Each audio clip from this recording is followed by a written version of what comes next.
11. The Tower of Babel. At one time, all the people of the world spoke the same language and used the same words. As the people migrated to the east, they found a plain in the land of Babylonia and settled there. They began saying to each other, "Let's make bricks and harden them with fire." In this region, bricks were used instead of stone, and tar was used for mortar.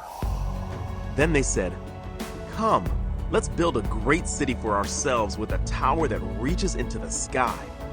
This will make us famous and keep us from being scattered all over the world." But the Lord came down to look at the city and the tower the people were building. "Look," he said, "the people are united and they all speak the same language. After this, nothing they set out to do will be impossible for them. Come, let's go down and confuse the people with different languages. Then they won't be able to understand each other." In that way, the Lord scattered them all over the world, and they stopped building the city. That is why the city was called Babel, because that is where the Lord confused the people with different languages. In this way, he scattered them all over the world. The line of descent from Shem to Abram. This is the account of Shem's family. 2 years after the great flood, when Shem was 100 years old, he became the father of Arphaxad.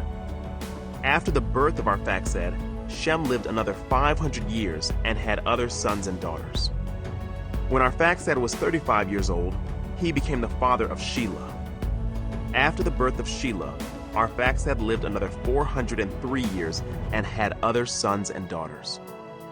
When Shelah was 30 years old, he became the father of Eber. After the birth of Eber, Shelah lived another 403 years and had other sons and daughters. When Eber was 34 years old, he became the father of Peleg. After the birth of Peleg, Eber lived another 430 years and had other sons and daughters. When Peleg was 30 years old, he became the father of Reu. After the birth of Reu, Peleg lived another 209 years and had other sons and daughters. When Reu was 32 years old, he became the father of Serug. After the birth of Serug, Reu lived another 207 years and had other sons and daughters. When Serug was 30 years old, he became the father of Nahor. After the birth of Nahor, Serug lived another 200 years and had other sons and daughters. When Nahor was 29 years old, he became the father of Terah. After the birth of Terah, Nahor lived another 119 years and had other sons and daughters. After Terah was 70 years old, he became the father of Abram, Nahor, and Haran. The family of Terah. This is the account of Terah's family. Terah was the father of Abram, Nahor, and Haran. And Haran was the father of Lot. But Haran died in Ur of the Chaldeans, the land of his birth, while his father Terah was still living. Meanwhile, Abram and Nahor both married. The name of Abram's wife was Sarai, and the name of Nahor's wife was Milcah. Milcah and her sister Iscah were daughters of Nahor's brother Haran. But Sarai was unable to become pregnant and had no children. One day Terah took his son Abram, his daughter-in-law Sarai, his son Abram's wife, and his grandson Lot, his son Haran's child, and moved away from Ur of the Chaldeans. He was headed for the land of Canaan, but they stopped at Haran and settled there.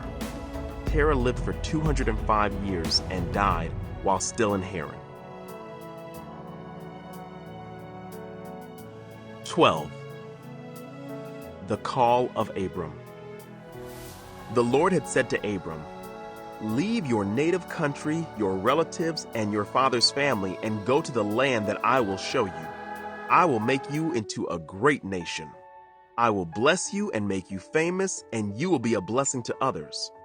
I will bless those who bless you, and curse those who treat you with contempt. All the families on earth will be blessed through you." So Abram departed as the Lord had instructed, and Lot went with him. Abram was 75 years old when he left Haran. He took his wife Sarai, his nephew Lot, and all his wealth, his livestock, and all the people he had taken into his household at Haran, and headed for the land of Canaan. When they arrived in Canaan, Abram traveled through the land as far as Shechem. There he set up camp beside the oak of Moreh. At that time the area was inhabited by Canaanites. Then the Lord appeared to Abram and said, "I will give this land to your descendants." And Abram built an altar there and dedicated it to the Lord, who had appeared to him. After that, Abram traveled south and set up camp in the hill country with Bethel to the west and Ai to the east. There he built another altar and dedicated it to the Lord, and he worshipped the Lord. Then Abram continued traveling south by stages toward the Negev. Abram and Sarai in Egypt. At that time a severe famine struck the land of Canaan, forcing Abram to go down to Egypt, where he lived as a foreigner. As he was approaching the border of Egypt, Abram said to his wife Sarai, "Look, you are a very beautiful woman. When the Egyptians see you, they will say, 'This is his wife? Let's kill him, then we can have her.' So please tell them you are my sister. Then they will spare my life and treat me well because of their interest in you." And sure enough, when Abram arrived in Egypt, everyone noticed Sarai's beauty. When the palace officials saw her, they sang her praises to Pharaoh, their king, and Sarai was taken into his palace. Then Pharaoh gave Abram many gifts because of her: sheep, goats, cattle, male and female donkeys, male and female servants, and camels. But the Lord sent terrible plagues upon Pharaoh and his household because of Sarai, Abram's wife. So Pharaoh summoned Abram and accused him sharply. "What have you done to me?" he demanded. "Why didn't you tell me she was your wife? Why did you say, 'She is my sister,' and allow me to take her as my wife? Now then, here is your wife. Take her and get out of here." Pharaoh ordered some of his men to escort them, and he sent Abram out of the country along with his wife and all his possessions. 13.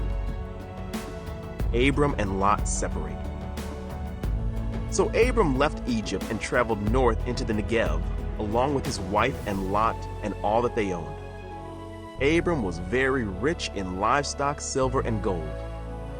From the Negev, they continued traveling by stages toward Bethel, and they pitched their tents between Bethel and Ai, where they had camped before. This was the same place where Abram had built the altar, and there he worshipped the Lord again. Lot, who was traveling with Abram, had also become very wealthy with flocks of sheep and goats, herds of cattle, and many tents. But the land could not support both Abram and Lot with all their flocks and herds living so close together. So disputes broke out between the herdsmen of Abram and Lot. At that time, Canaanites and Perizzites were also living in the land.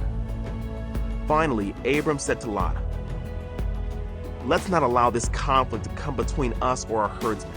After all, we are close relatives. The whole countryside is open to you. Take your choice of any section of the land you want, and we will separate. If you want the land to the left, then I'll take the land on the right. If you prefer the land on the right, then I'll go to the left."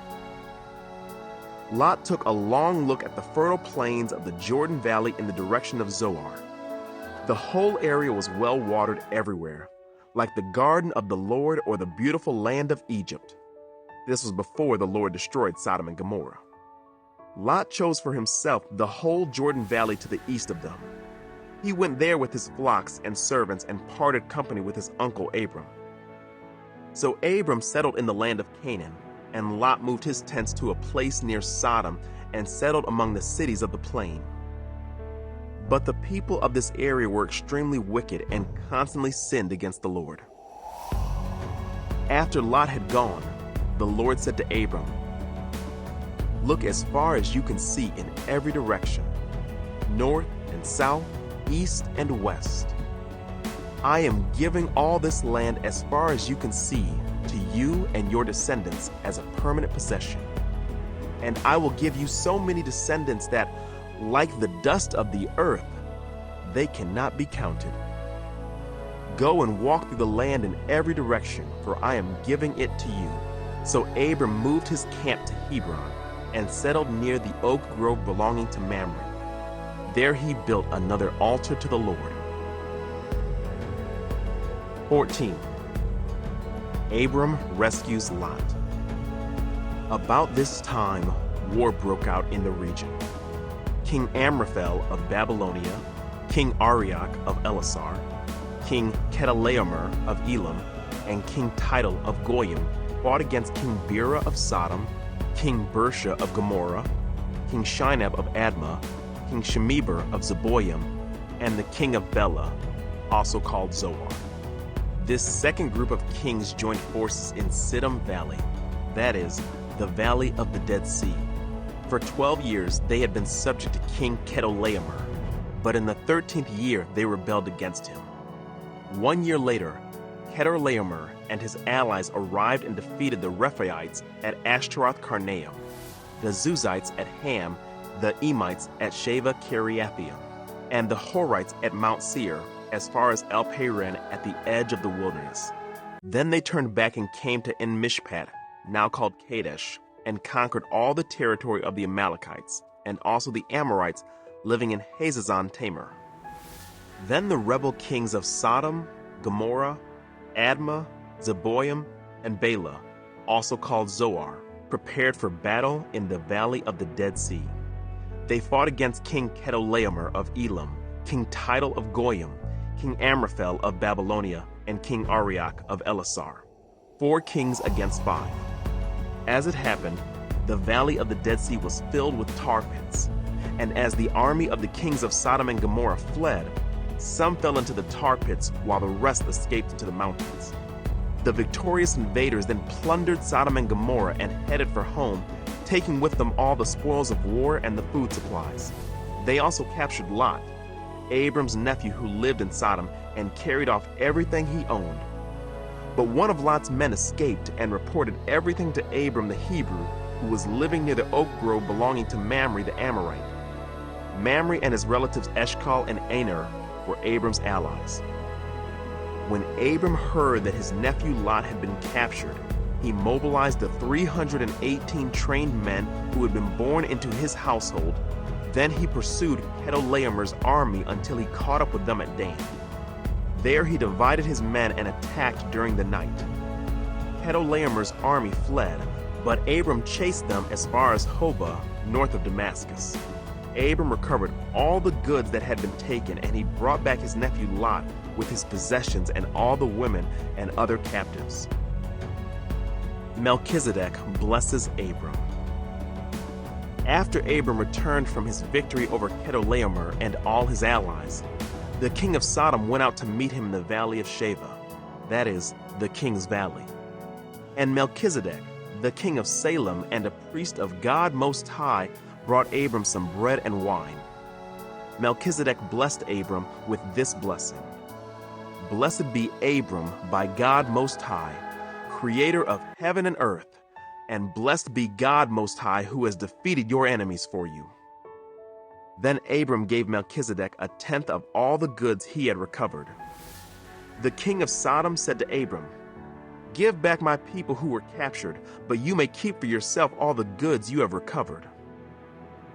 Abram replied to the king of Sodom, "I solemnly swear to the Lord, God Most High, creator of heaven and earth, that I will not take so much as a single thread or sandal thong from what belongs to you. Otherwise you might say, I am the one who made Abram rich. I will accept only what my young warriors have already eaten, and I request that you give a fair share of the goods to my allies, Aner, Eshcol, and Mamre." 15. The Lord's covenant promise to Abram. Sometime later, the Lord spoke to Abram in a vision and said to him, "Do not be afraid, Abram, for I will protect you, and your reward will be great." But Abram replied, "O sovereign Lord, what good are all your blessings when I don't even have a son?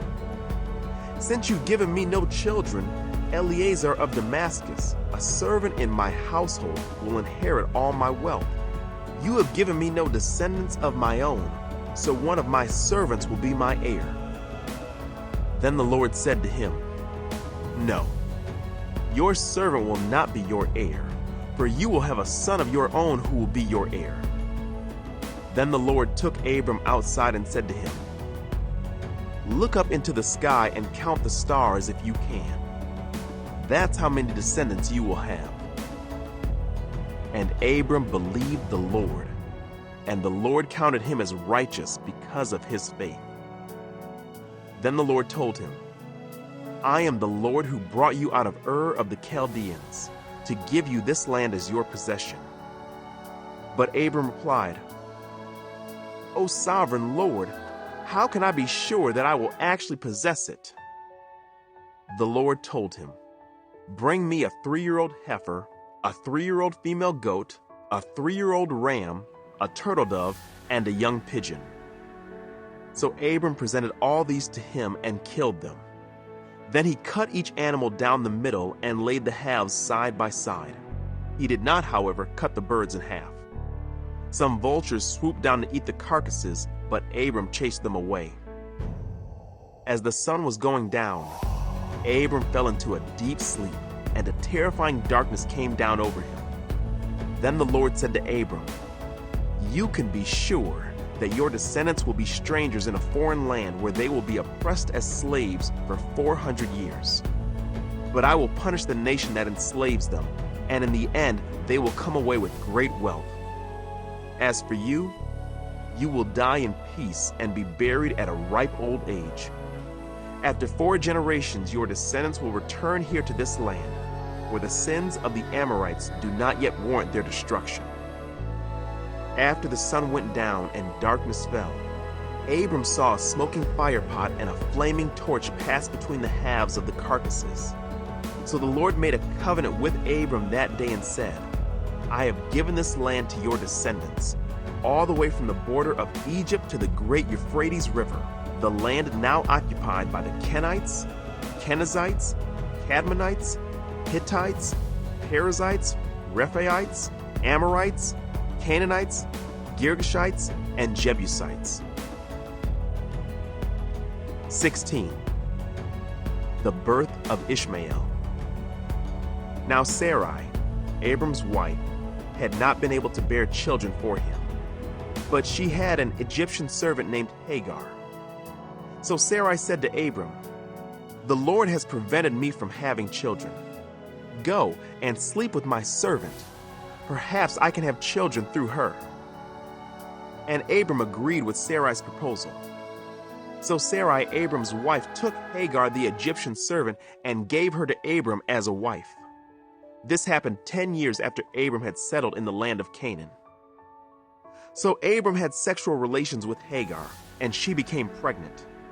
But when Hagar knew she was pregnant, she began to treat her mistress Sarai with contempt. Then Sarai said to Abram, "This is all your fault. I put my servant into your arms, but now that she's pregnant, she treats me with contempt. The Lord will show who's wrong, you or me."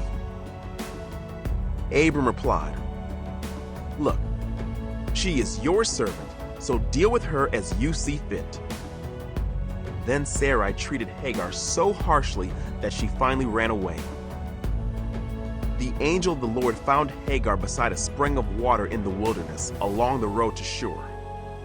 The angel said to her, "Hagar, Sarai's servant, where have you come from and where are you going?" "I'm running away from my mistress, Sarai," she replied. The angel of the Lord said to her, "Return to your mistress and submit to her authority." Then he added, "I will give you more descendants than you can count." And the angel also said, "You are now pregnant and will give birth to a son. You are to name him Ishmael, which means God hears. For the Lord has heard your cry of distress. This son of yours will be a wild man, as untamed as a wild donkey. He will raise his fist against everyone, and everyone will be against him. Yes, he will live in open hostility against all his relatives. Thereafter, Hagar used another name to refer to the Lord, who had spoken to her. She said, "You are the God who sees me." She also said, "Have I truly seen the one who sees me?" So that well was named Beer Lahairoi, which means well of the living one who sees me. It can still be found between Kadesh and Bered. So Hagar gave Abram a son, and Abram named him Ishmael.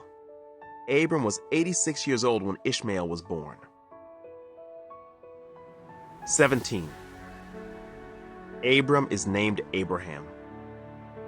When Abram was 99 years old, the Lord appeared to him and said, "I am El Shaddai, God Almighty. Serve me faithfully and live a blameless life. I will make a covenant with you by which I will guarantee to give you countless descendants."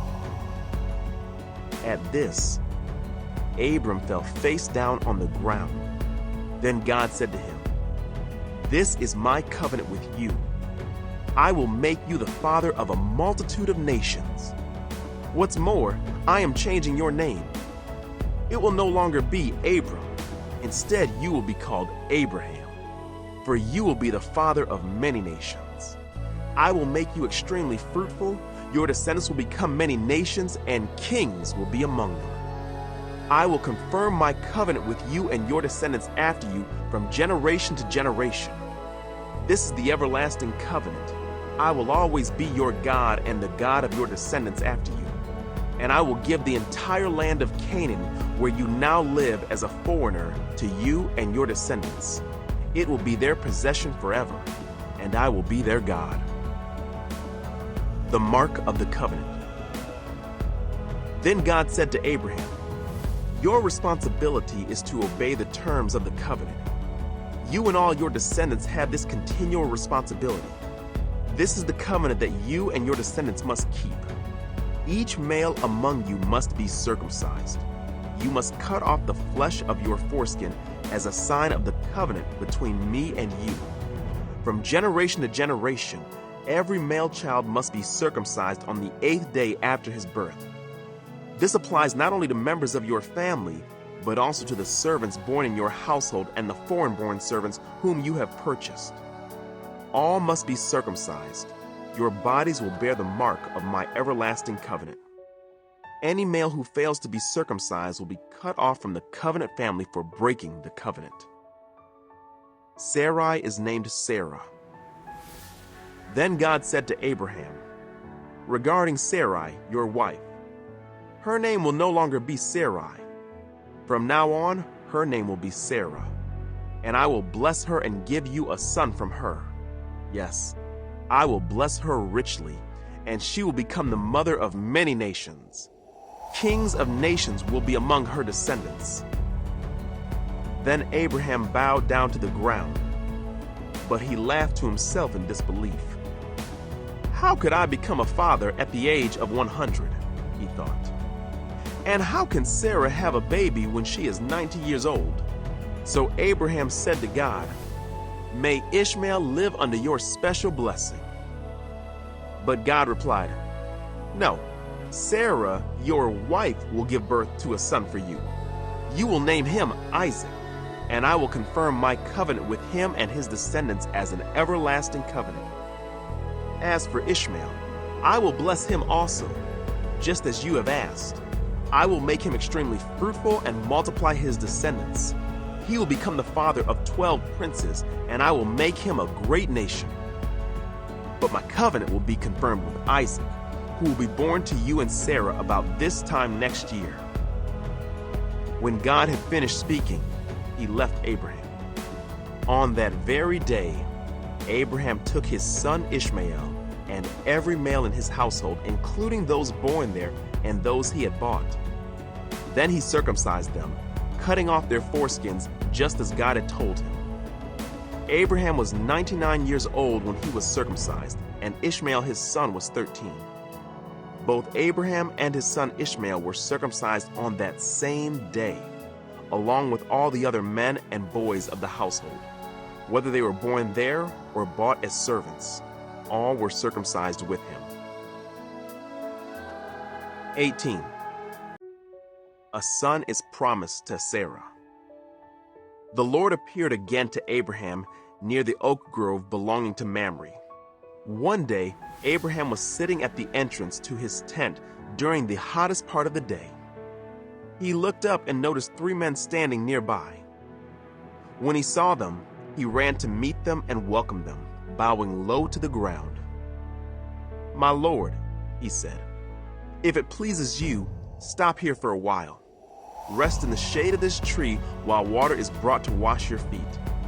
And since you've honored your servant with this visit, let me prepare some food to refresh you before you continue on your journey." "All right," they said. "Do as you have said." So Abraham ran back to the tent and said to Sarah, "Hurry, get 3 large measures of your best flour, knead it into dough, and bake some bread."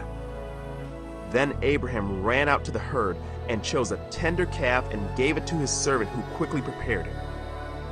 When the food was ready, Abraham took some yogurt and milk and the roasted meat, and he served it to the men.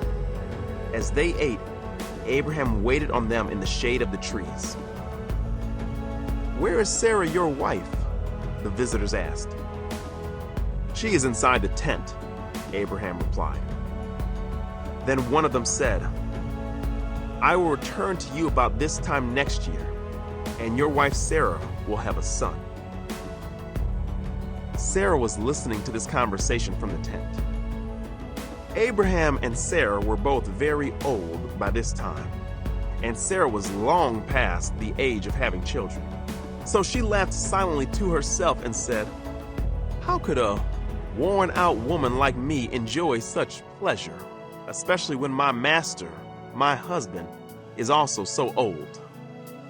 Then the Lord said to Abraham, "Why did Sarah laugh? Why did she say, 'Can an old woman like me have a baby?' Is anything too hard for the Lord? I will return about this time next year, and Sarah will have a son." Sarah was afraid, so she denied it, saying, "I didn't laugh." But the Lord said, "No, you did laugh." Abraham intercedes for Sodom. Then the men got up from their meal and looked out towards Sodom. As they left, Abraham went with them to send them on their way. "Should I hide my plan from Abraham?" the Lord asked. "For Abraham will certainly become a great and mighty nation, and all the nations of the earth will be blessed through him. I have singled him out so that he will direct his sons and their families to keep the way of the Lord by doing what is right and just. Then I will do for Abraham all that I have promised." So the Lord told Abraham, "I have heard a great outcry from Sodom and Gomorrah, because their sin is so flagrant. I am going down to see if their actions are as wicked as I have heard. If not, I want to know." The other men turned and headed towards Sodom, but the Lord remained with Abraham. Abraham approached him and said, "Will you sweep away both the righteous and the wicked? Suppose you find 50 righteous people living there in the city. Will you still sweep it away and not spare it for their sakes? Surely you wouldn't do such a thing, destroying the righteous along with the wicked. Why, you would be treating the righteous and the wicked exactly the same. Surely you wouldn't do that. Should not the judge of all the earth do what is right?"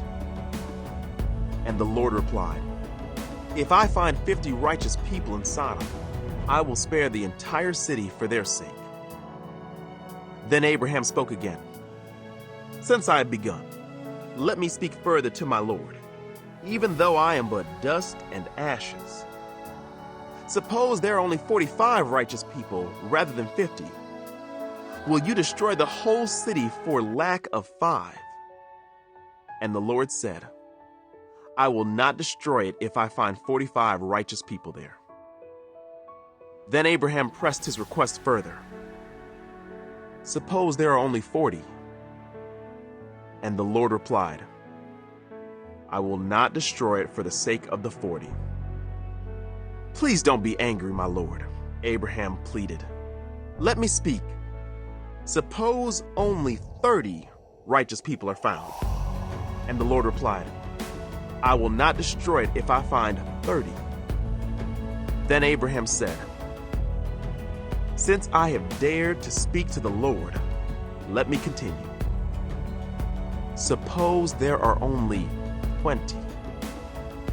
And the Lord replied, Then I will not destroy it for the sake of the 20. Finally, Abraham said, Lord, please don't be angry with me if I speak one more time. Suppose only 10 are found there. And the Lord replied, Then I will not destroy it for the sake of the 10. When the Lord had finished his conversation with Abraham, he went on his way, and Abraham returned to his tent. 19.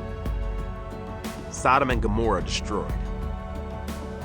That evening, the two angels came to the entrance of the city of Sodom. Lot was sitting there, and when he saw them, he stood up to meet them. Then he welcomed them and bowed with his face to the ground. My lords, he said, come to my home to wash your feet and be my guests for the night. You may then get up early in the morning and be on your way again. Oh no, they replied. We'll just spend the night out here in the city square. But Lot insisted. So at last they went home with him. Lot prepared a feast for them, complete with fresh bread made without yeast, and they ate. But before they retired for the night, all the men of Sodom, young and old, came from all over the city and surrounded the house. They shouted to Lot, Where are the men who came to spend the night with you? Bring them out to us so we can have sex with them. So Lot stepped outside to talk to them, shutting the door behind him. Please, my brothers, he begged, don't do such a wicked thing. Look, I have 2 virgin daughters. Let me bring them out to you, and you can do with them as you wish. But please, leave these men alone, for they are my guests and are under my protection. Stand back, they shouted. This fellow came to town as an outsider, and now he's acting like our judge? We'll treat you far worse than those other men. And they lunged toward Lot to break down the door. But the 2 angels reached out, pulled Lot into the house, and bolted the door. Then they blinded all the men, young and old, who were at the door of the house, so they gave up trying to get inside. Meanwhile, the angels questioned Lot. Do you have any other relatives here in the city? They asked. Get them out of this place, your sons-in-law, sons, daughters, or anyone else, for we are about to destroy this city completely. The outcry against this place is so great it has reached the Lord, and he has sent us to destroy it. So Lot rushed out to tell his daughters' fiancés, Quick, get out of the city. The Lord is about to destroy it. But the young men thought he was only joking. At dawn the next morning, the angels became insistent. Hurry, they said to Lot. Take your wife and your 2 daughters who are here. Get out right now, or you will be swept away in the destruction of the city. When Lot still hesitated, the angel seized his hand and the hands of his wife and 2 daughters and rushed them to safety outside the city, for the Lord was merciful. When they were safely out of the city, one of the angels ordered, Run for your lives and don't look back or stop anywhere in the valley. Escape to the mountains or you will be swept away. Oh no, my lord, Lot begged. You have been so gracious to me and saved my life, and you have shown such great kindness. But I cannot go to the mountains. Disaster would catch up to me there and I would soon die. See, there is a small village nearby. Please let me go there instead. Don't you see how small it is? Then my life will be saved. All right, the angel said. I will grant your request. I will not destroy the little village. But hurry! Escape to it, for I can do nothing until you arrive there." This explains why that village was known as Zoar, which means little place. Lot reached the village just as the sun was rising over the horizon. Then the Lord rained down fire and burning sulfur from the sky on Sodom and Gomorrah. He utterly destroyed them along with the other cities and villages of the plain, wiping out all the people and every bit of vegetation. But Lot's wife looked back as she was following behind him, and she turned into a pillar of salt. Abraham got up early that morning and hurried out to the place where he had stood in the Lord's presence. He looked out across the plain toward Sodom and Gomorrah and watched as columns of smoke rose from the cities like smoke from a furnace. But God had listened to Abraham's request and kept Lot safe, removing him from the disaster that engulfed the cities on the plain. Lot and his daughters. Afterward, Lot left Zoar because he was afraid of the people there, and he went to live in a cave in the mountains with his 2 daughters. One day the older daughter said to her sister, "There are no men left anywhere in this entire area, so we can't get married like everyone else, and our father will soon be too old to have children. Come, let's get him drunk with wine, and then we will have sex with him. That way we will preserve our family line through our father." So that night they got him drunk with wine, and the older daughter went in and had intercourse with her father. He was unaware of her lying down or getting up again. The next morning, the older daughter said to her younger sister, "I had sex with our father last night. Let's get him drunk with wine again tonight, and you go in and have sex with him. That way we will preserve our family line through our father." So that night they got him drunk with wine again, and the younger daughter went in and had intercourse with him. As before, he was unaware of her lying down or getting up again. As a result, both of Lot's daughters became pregnant by their own father. When the older daughter gave birth to a son, she named him Moab. He became the ancestor of the nation now known as the Moabites. When the younger daughter gave birth to a son, she named him Ben-Ammi. He became the ancestor of the nation now known as the Ammonites. 20. Abraham deceives Abimelech. Abraham moved south to the Negev and lived for a while between Kadesh and Shur. And then he moved on to Gerar. While living there as a foreigner, Abraham introduced his wife Sarah by saying, "She is my sister." So King Abimelech of Gerar sent for Sarah and had her brought to him at his palace. But that night God came to Abimelech in a dream and told him, "You are a dead man, for that woman you have taken is already married." But Abimelech had not slept with her yet, so he said, "Lord, will you destroy an innocent nation? Didn't Abraham tell me, 'She is my sister'?" And she herself said, "Yes, he is my brother. I acted in complete innocence. My hands are clean."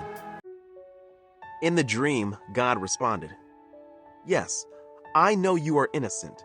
That's why I kept you from sinning against me, and why I did not let you touch her. Now return the woman to her husband, and he will pray for you, for he is a prophet. Then you will live. But if you don't return her to him, you can be sure that you and all your people will die." Abimelech got up early the next morning and quickly called all his servants together. When he told them what had happened, his men were terrified. Then Abimelech called for Abraham. "What have you done to us?" he demanded. "What crime have I committed that deserves treatment like this, making me and my kingdom guilty of this great sin? No one should ever do what you have done. Whatever possessed you to do such a thing?" Abraham replied, "I thought, this is a godless place. They will want my wife and will kill me to get her. And she really is my sister, for we both have the same father, but different mothers, and I married her. When God called me to leave my father's home and to travel from place to place, I told her, do me a favor. Wherever we go, tell the people that I am your brother. Then Abimelech took some of his sheep and goats, cattle, and male and female servants, and he presented them to Abraham. He also returned his wife Sarah to him. Then Abimelech said, look over my land and choose any place where you would like to live. And he said to Sarah, look, I am giving your brother 1,000 pieces of silver in the presence of all these witnesses. This is to compensate you for any wrong I may have done to you. This will settle any claim against me, and your reputation is cleared. Then Abraham prayed to God, and God healed Abimelech, his wife, and his female servants so they could have children. For the Lord had caused all the women to be infertile because of what happened with Abraham's wife Sarah. 21. The birth of Isaac. The Lord kept his word and did for Sarah exactly what he had promised. She became pregnant, and she gave birth to a son for Abraham in his old age. This happened at just the time God had said it would, and Abraham named their son Isaac. 8 days after Isaac was born, Abraham circumcised him as God had commanded. Abraham was 100 years old when Isaac was born. And Sarah declared, God has brought me laughter. All who hear about this will laugh with me. Who would have said to Abraham that Sarah would nurse a baby? Yet I have given Abraham a son in his old age. Hagar and Ishmael are sent away. When Isaac grew up and was about to be weaned, Abraham prepared a huge feast to celebrate the occasion. But Sarah saw Ishmael, the son of Abraham, and her Egyptian servant Hagar, making fun of her son Isaac. So she turned to Abraham and demanded, get rid of that slave woman and her son. He is not going to share the inheritance with my son Isaac. I won't have it. This upset Abraham very much because Ishmael was his son. But God told Abraham, do not be upset over the boy and your servant. Do whatever Sarah tells you, for Isaac is the son through whom your descendants will be counted. But I will also make a nation of the descendants of Hagar's son, because he is your son too. So Abraham got up early the next morning, prepared food and a container of water, and strapped them on Hagar's shoulders. Then he sent her away with their son, and she wandered aimlessly in the wilderness of Beersheba. When the water was gone, she put the boy in the shade of a bush. Then she went and sat down by herself about 100 yards away. I don't want to watch the boy die, she said as she burst into tears. But God heard the boy crying, and the angel of God called to Hagar from heaven. Hagar, what's wrong? Do not be afraid. God has heard the boy crying as he lies there. Go to him and comfort him, for I will make a great nation from his descendants. Then God opened Hagar's eyes, and she saw a well full of water. She quickly filled her water container and gave the boy a drink. And God was with the boy as he grew up in the wilderness. He became a skillful archer, and he settled in the wilderness of Paran. His mother arranged for him to marry a woman from the land of Egypt. Abraham's covenant with Abimelech. About this time, Abimelech came with Phicol, his army commander, to visit Abraham. God is obviously with you, helping you in everything you do, Abimelech said. Swear to me in God's name that you will never deceive me, my children, or any of my descendants. I have been loyal to you, so now swear that you will be loyal to me and to this country where you are living as a foreigner. Abraham replied, Yes, I swear to it." Then Abraham complained to Abimelech about a well that Abimelech's servants had taken by force from Abraham's servants. "This is the first I've heard of it," Abimelech answered. "I have no idea who was responsible. You have never complained about this before." Abraham then gave some of his sheep, goats, and cattle to Abimelech, and they made a treaty. But Abraham also took 7 additional female lambs and set them off by themselves. Abimelech asked, "Why have you set these 7 apart from the others?" Abraham replied, "Please accept these 7 lambs to show your agreement that I dug this well." Then he named the place Beersheba, which means well of the oath, because that was where they had sworn the oath. After making their covenant at Beersheba, Abimelech left with Phicol, the commander of his army, and they returned home to the land of the Philistines. Then Abraham planted a tamarisk tree at Beersheba, and there he worshipped the Lord, the eternal God, and Abraham lived as a foreigner in Philistine country for a long time. 22.